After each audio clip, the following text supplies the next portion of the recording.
Welcome to the Momentum Flow podcast, where ideas, innovations, and experiences are shared to create a continuous stream of inspiration and insight.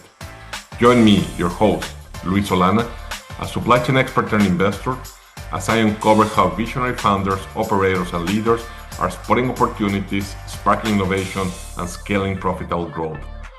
From plan to cash, I bring real-world experience and an investor's eye to reveal how clarity, capital, and conviction fuel sustainable growth. Tune in and let's keep the momentum flow going.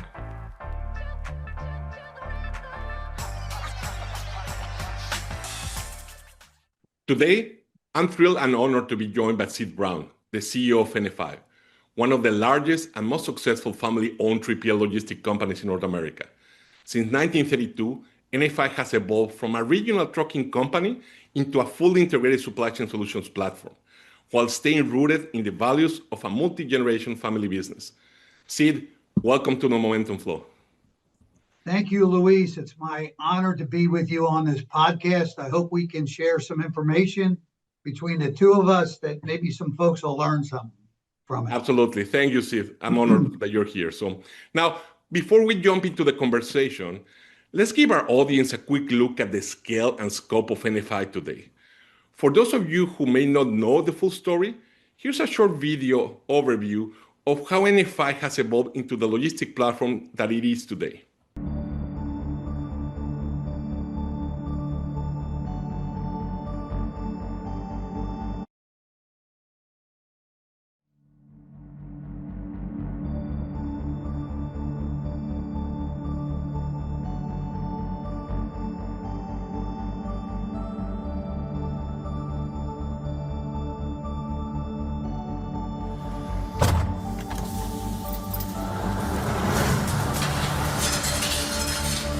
NFI, a leading 3PL across North America. But it didn't start out that way.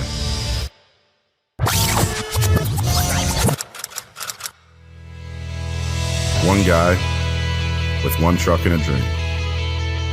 He most certainly didn't do it alone.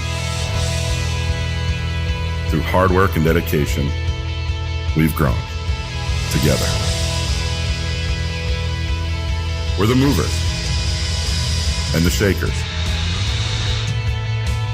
We've electrified the industry. We've broken barriers and crossed borders. We're a diverse group of people, different locations, different backgrounds, and different personalities. But each day we show up for our customers, for NFI, and for each other. Bleed Blue has become our rally cry. Through unprecedented events and events we're celebrating. It can be seen by the safety and persistence of our drivers and between the walls of our warehouses as teams work against deadlines. It can be heard during each meeting. It can be felt when we all come together for a common goal. Because of you, because of our teams, we're here. Once hailed as the best kept secret in supply chain, well, the secret's out. See, that video really captured the scale of what NFI has become, but the story behind it is just as fascinating. So let's get started. So NFI began almost 100 years ago, right? 1932. And you represent the third generation of leadership. What are some of those early experiences growing up around the company that shape how you think about leadership today? Well, Luis, it's been a real journey that I've taken with my brothers. I can share a few things that this company, when we started, was strictly a trucking company for the most part. It was small, it wasn't big.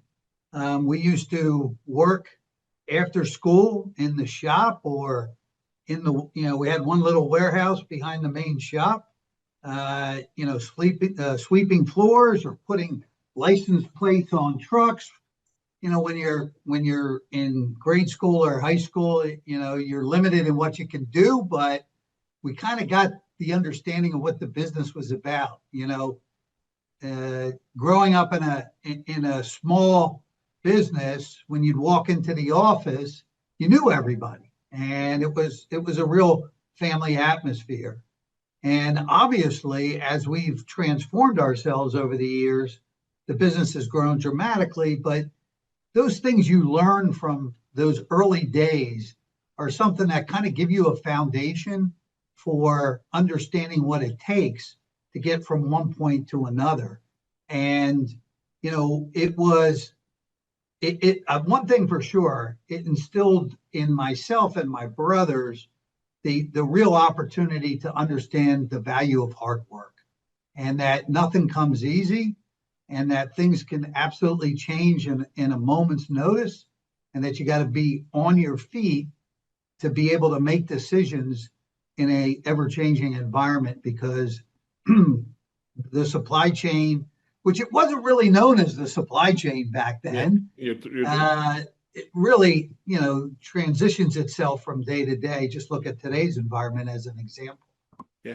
Now, many family businesses remain regional for a lot of the reasons that you just said, right? The fear of growth sometimes.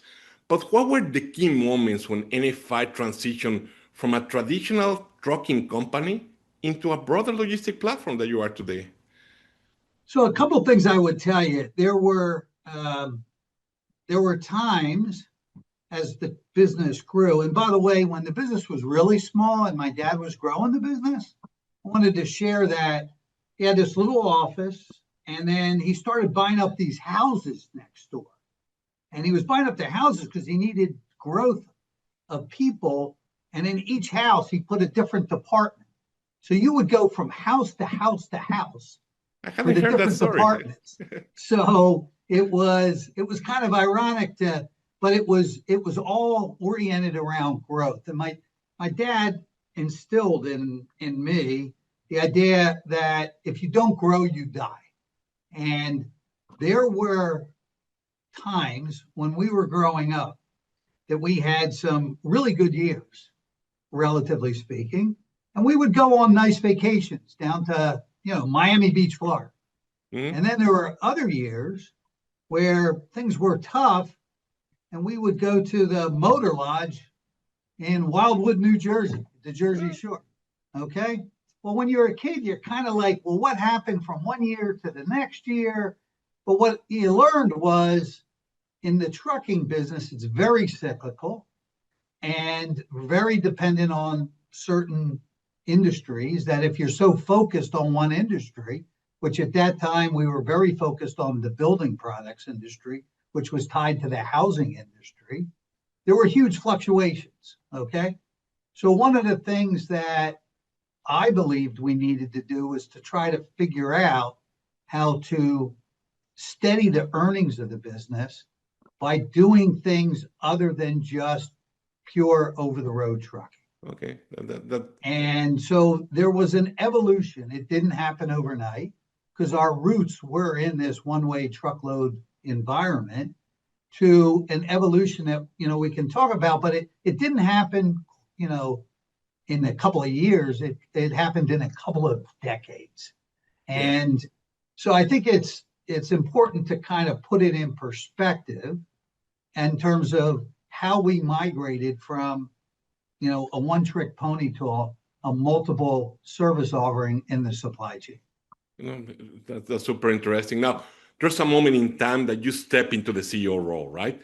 And at that time, you assess and you look at the company and you say, which parts of the company's culture and philosophy do I need to basically preserve? And what do I need to evolve? Can you talk a little bit about that? Yeah, I could talk a lot about it. Probably could write a book about it if you really want to know the truth. Maybe you should. Yeah, I probably should. So as background, we almost, in the late 80s, during what they called the savings and loan crisis, which was a big recessionary event, we almost went bankrupt. And we were one step away. We had to renegotiate with our lenders. We had to shrink the company. It wasn't a very happy time. And it was, we all had personal guarantees on debt, just didn't know what the future held for us. And, my brothers and I were in their, early 30s, and, it's a treacherous time in your career to go through a pretty big stumbling block. Mm-hmm. But what we what we did to try to change the nature of the business was to say, all right, we got to diversify. We really got to invest in our people. And we've got to start thinking about what the values are moving forward that we want to run this business on that's different than what the values that my dad ran the business on. Because just not too later from when I took over as CEO, we went through the owner's process of buying my dad out of the business, which, by the way, took about 7 years. And so, you want to set your own tone. His leadership style was different than my leadership style. The way, and I don't want to say this in a negative sense, but the way employees were treated back in the 70s and 80s began to evolve differently in the 90s and forward, where collaboration, openness became much more of a reality if you were going to be successful as the workforce changed.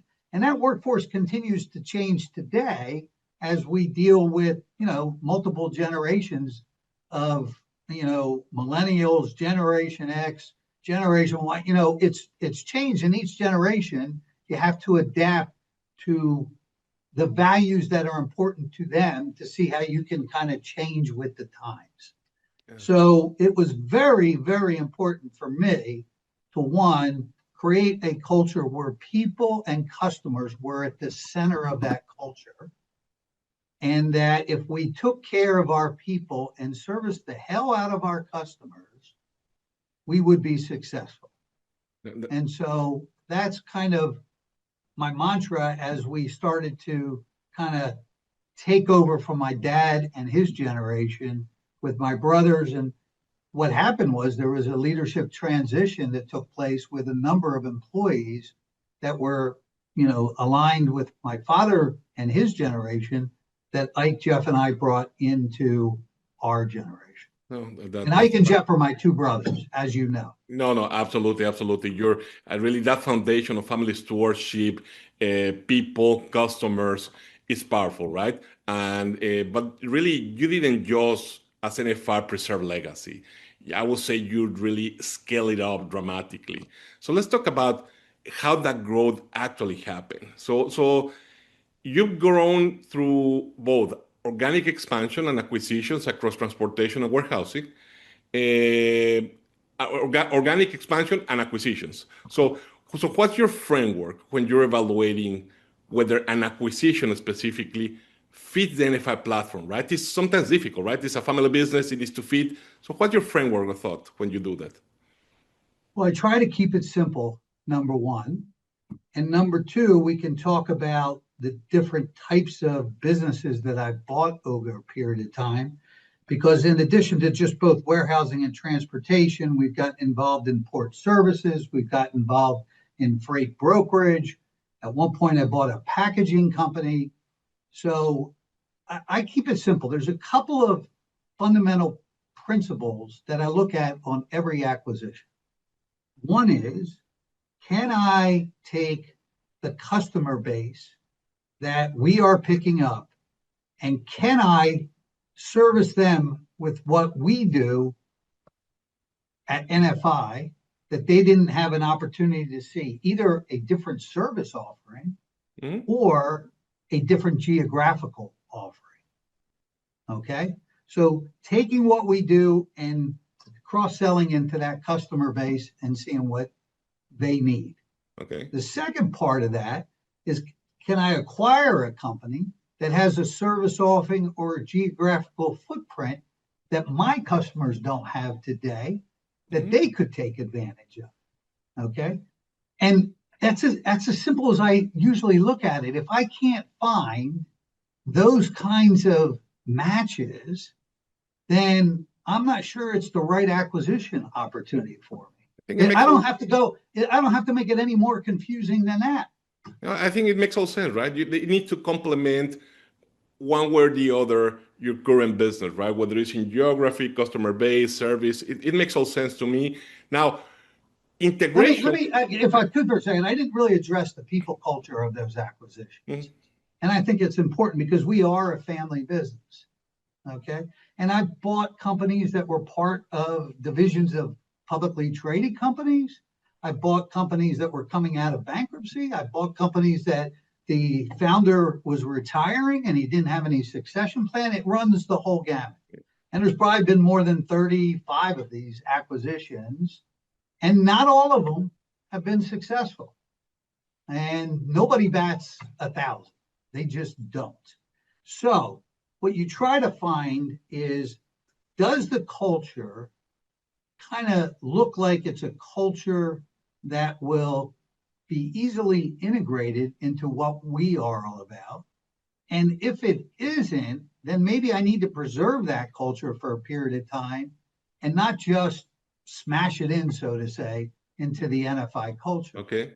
And by the way, a lot of times you can learn from acquisitions what they do well and maybe change our culture to adopt some of those principles. Yeah, I love that. So you've been super open to enriching your own culture, not just really, and I think that talks a lot about leadership and that stewardship of the 80-20, right? Keeping the core of the culture, but at the same time evolving in when it makes sense, right? When you find something that makes absolute sense.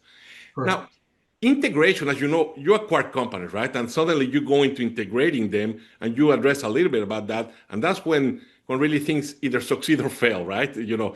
So how do you ensure companies joining NFI align with the culture? So you look at the complementary business, you look if they can add something, but at a certain moment, welcome to the family.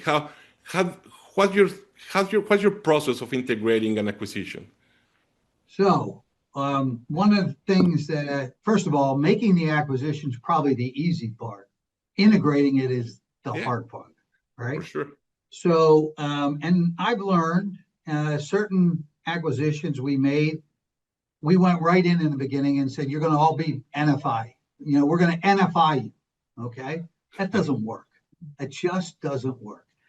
Think about this. When somebody hires you, your loyalty is to that person that hired you. Mm-hmm. When somebody acquires you, you got to earn that loyalty. You got to earn that trust. And so there's a different approach. So it's almost like, show me. They're there saying, show me what you're all about.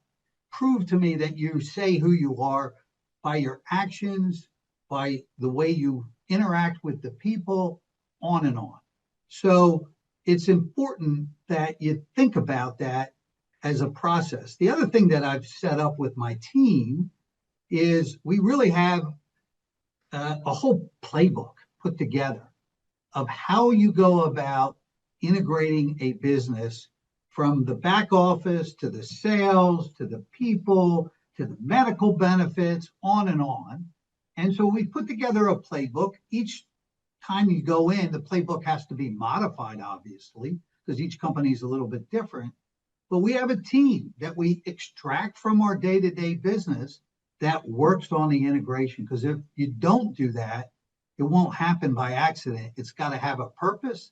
It's got to have timing. And those people have to have a mission of understanding that at a certain date, that playbook has been accomplished. Certain parts of that playbook may happen immediately. Some may be postponed for a year or two. That all depends on the acquisition. So, for example, a simple thing, we acquire a company, it's got a brand. Do we want to just get rid of that brand right away, or does that brand have some real strength in the marketplace? Of course. That we may want to keep for a period of time? So, I think what I learned over time is if you don't have a playbook and you just go in and say, hey, I just want to grow, I'm going to buy this company, your chances of failure will go up significantly. So you really need to make sure that you have figured out exactly what you want to do, when you want to do it, and the timing, and recognize that some things may change over time, but at the end of the day, there's a goal line and you want to get to that goal line.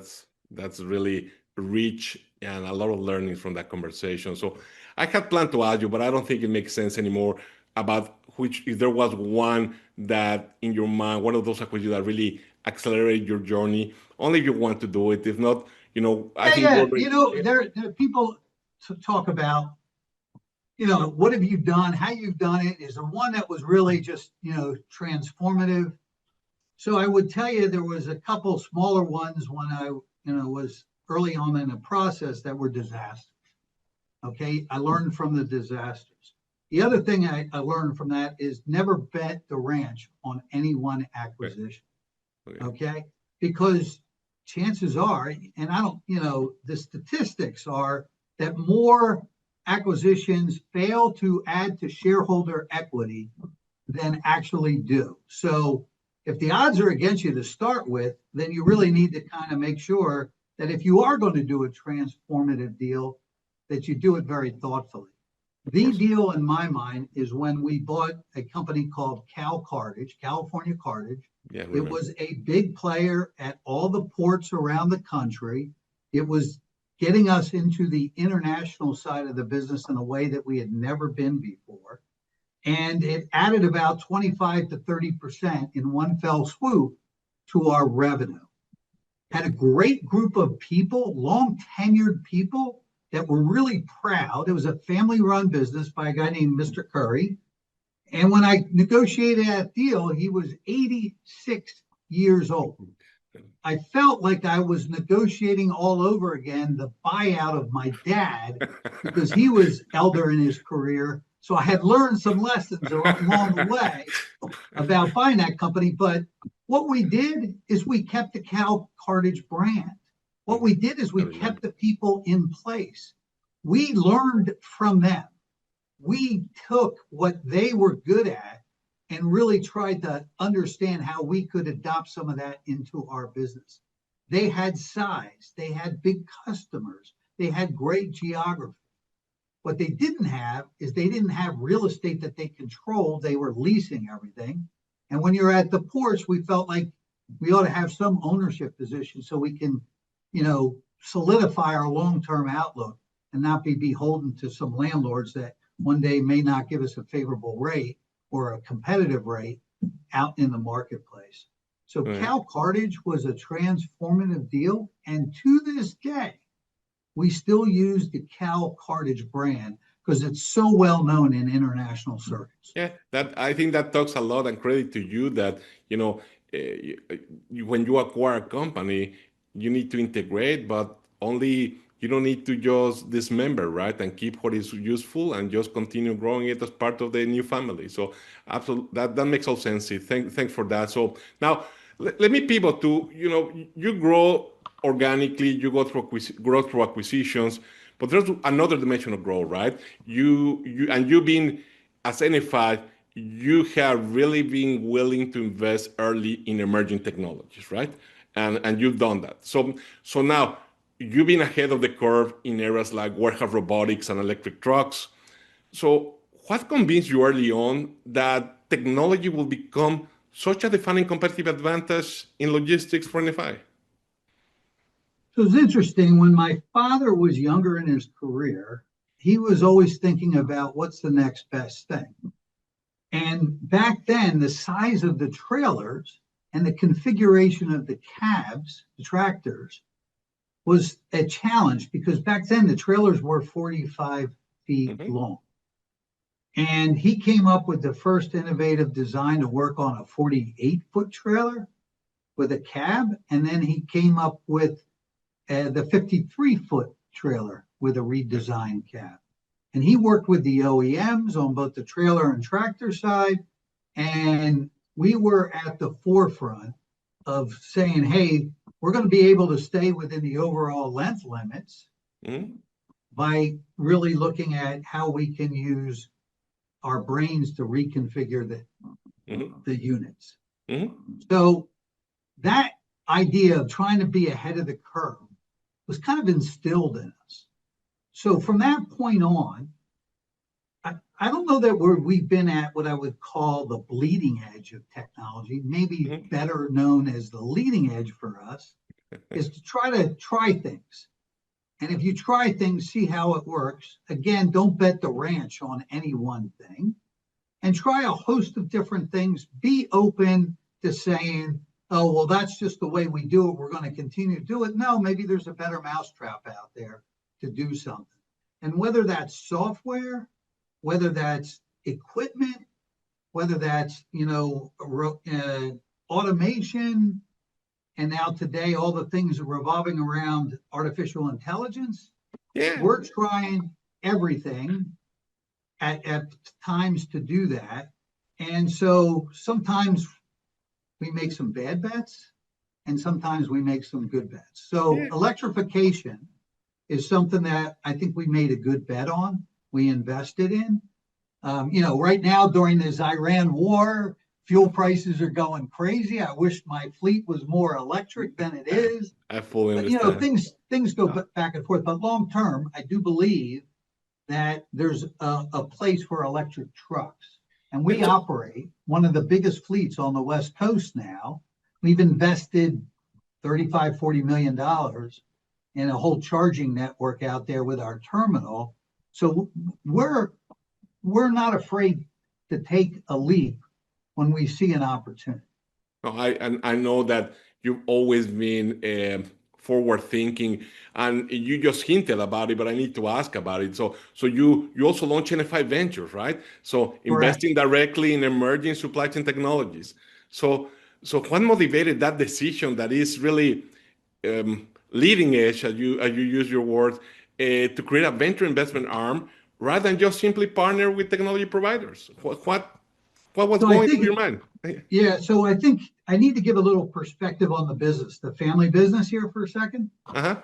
I am third generation. My two brothers are with me in that third generation. We each have 3 children. So there are 9 members of the 4th generation. 6 of the 9 members are in the business, and they have all come up through the ranks of the business. As we are looking at the world of technology today, quite frankly, I think the younger people are better equipped at taking a look at emerging technologies than the older folks like us out there today that need a little bit of youth to help us think it through. So they came to us and said, we'd like to think about investing through the family office in opportunities in the logistics industry that are startups that NFI may or may not use. And NFI may be a beta site or may be one of the first customers, but we want to look at investing. So we funded some money into a vehicle where the 9 of them make the investments. We don't have anything to do with it. They decide what companies they want to invest in. They decide if they want to not only invest, but also have NFI maybe become a beta site or one of the first customers. And we've had some real success at bringing some emerging technologies to our platform. And we've also had some failures. I mean, that's the nature of venture investing. Yeah, absolutely. But what it's provided us with is a pipeline of opportunities out there to look at that I don't think we would have normally looked at. Sometimes we do this as co-investors, sometimes we do it as just investors ourselves. It all depends. So for example, Luis, as you generate your opportunities in what you're trying to do with your fund, there'll probably be interactions between you and our venture fund to try to say, hey, what are you looking at? Does it make sense? Because you need users. Co-invest. Yeah, makes all sense. To effectuate proof of concept. So I'm sure that may come up as you continue your journey. Absolutely. See, that really thank you for that. So now, technology is great, right? It creates tremendous opportunities. It's close to my heart nowadays, but at the same time, it also introduces new types of risk across the transportation ecosystem, right? So let's go in that direction in the conversation. So cargo theft and broker fraud have become increasingly sophisticated. You know it probably better than anyone, right? So from your perspective, how significant has this problem become for the industry in general? So I think it's become hugely significant. And I can tell you, for us, we've gotten hit just in this last 90 days. We had 17 loads stolen, 17. we had a rash, and we've recovered a few of them, but it's all dealing with what I call cyber invasions of the system out there, people buying and motor carrier numbers and transforming numbers, hacking into systems. I mean, it's become really challenging in the freight brokerage business to make sure you have the checks and balances to it.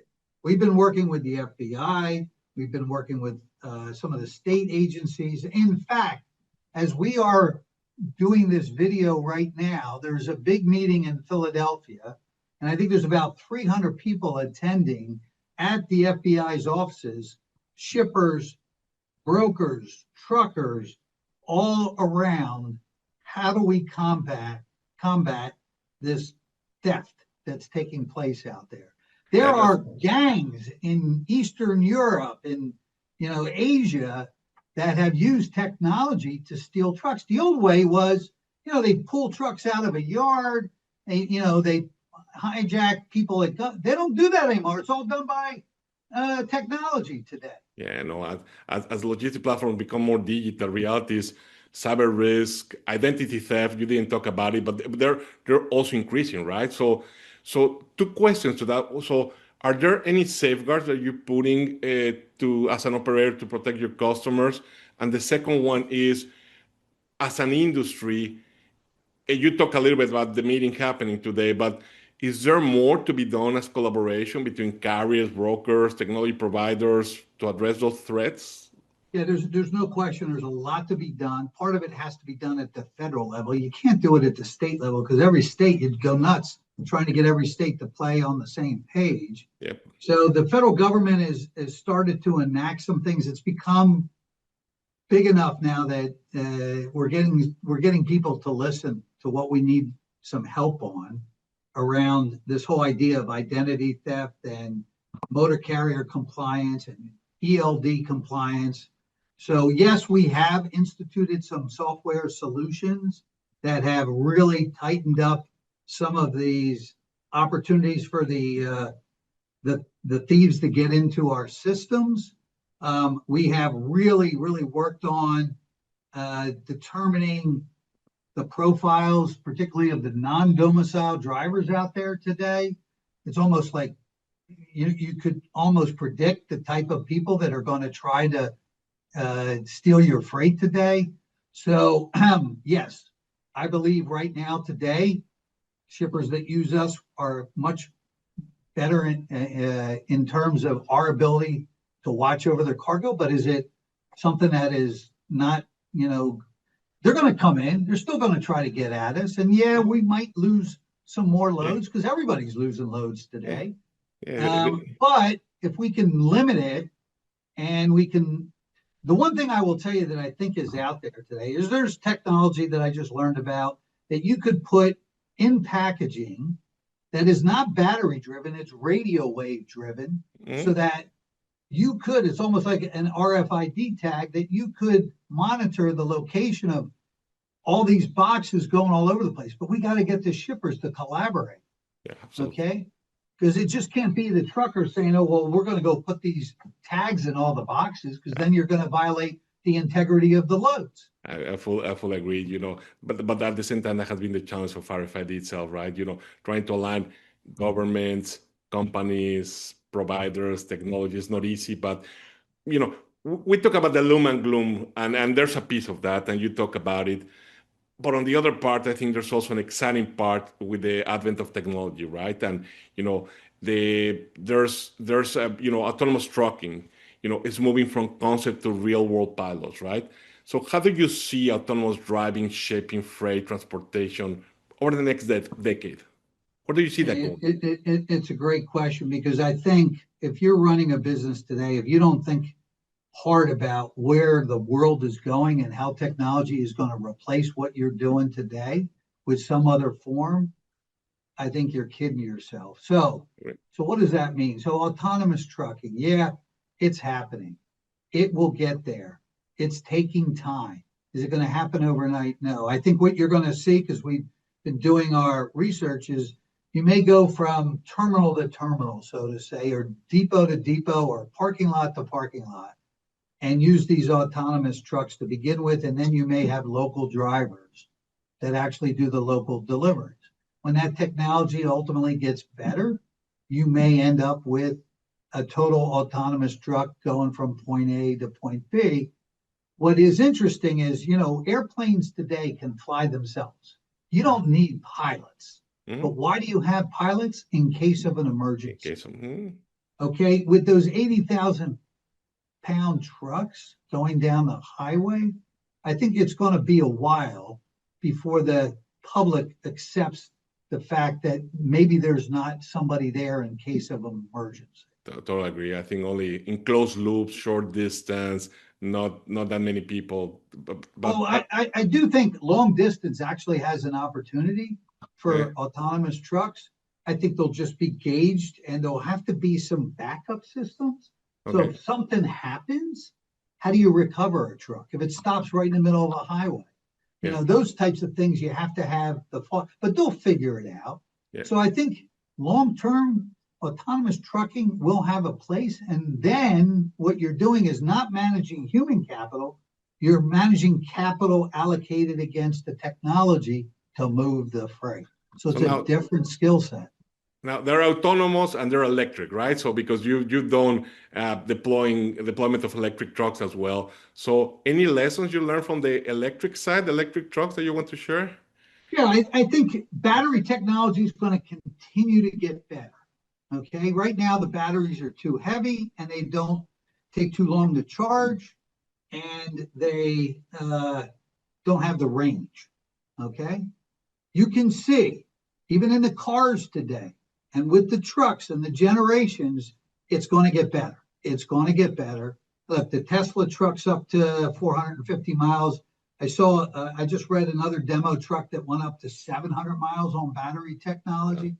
So and then the charging's getting much quicker. So it will get there. It's just a matter of time before it gets there. Now, is diesel going away tomorrow? No. All right. Is natural gas going away tomorrow? No. So it's probably going to be a combination of things for a while. But longer term, I think for the environment, at least, I think electrification has a lot of things going in its favor. I think that's a great way as we converge to the end of our conversation. Let me see the visionary, right? Think 10, 15 years down the road, the fourth generation has taken the helm of NFI. How does freight network of the future look like? How does it look? How do you see it?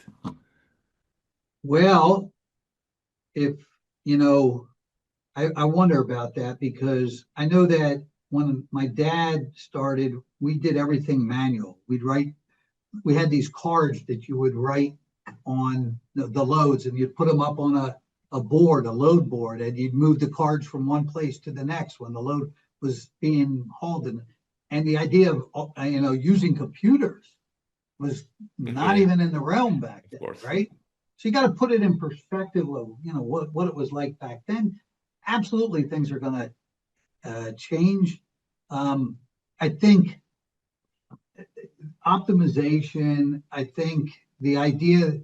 I don't know the exact number, but there's X amount of loads today that are running empty miles. Mm-hmm. Okay. If the whole network can get better and you cut that in half, or 65%, 70%, look, you don't need as many assets to move the freight because you've optimized it better, right? So I think the world of supply chain will become much more optimized using technology. I think there has to be a lot more data sharing between the shippers and the providers so that we can get to the truth of how to best move things.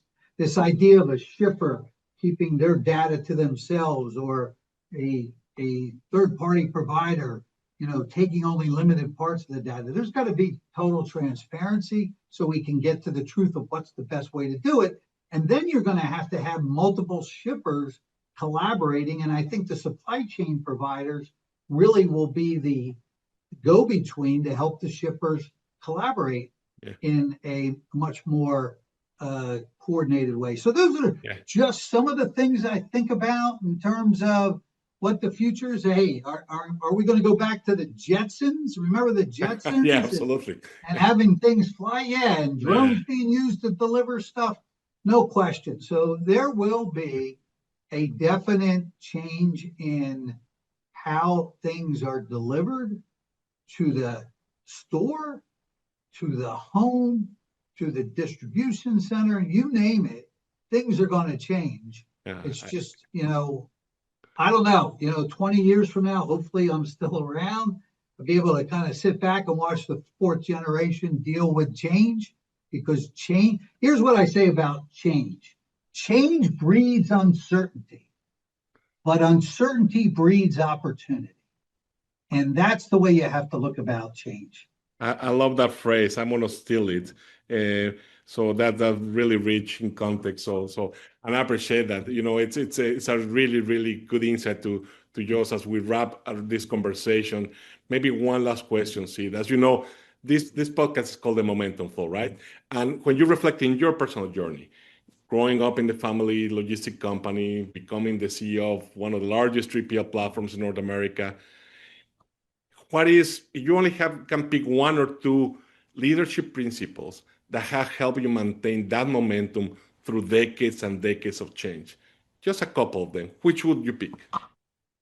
So one, leadership, treat your employees the way you'd want to be treated, really do the right thing by your employees and have the highest integrity in the way you deal with your employees and your customers. I think that's important.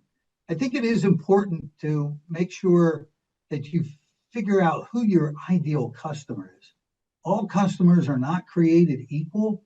Yep. And when I was younger growing a business, it was all about, wow, I got a top line growth, and I would do business with people in the long run I probably shouldn't have done business with. So either because we weren't the right provider, because we weren't providing that right solution to them, or they were looking for a culture and a mindset that didn't want to embrace us as a partner and just maybe only wanted to use us to handle transactional things. And it's tough. It's really tough in this business and in transactional market to differentiate yourself from your competitors. So I've always looked at leadership as having the vision to find something that's going to differentiate yourself, sharing that vision with your employees, and making sure that everybody's rowing on the same page. As a leader, if you're disconnected, your people are not going to row in the same direction. So you have to keep that done.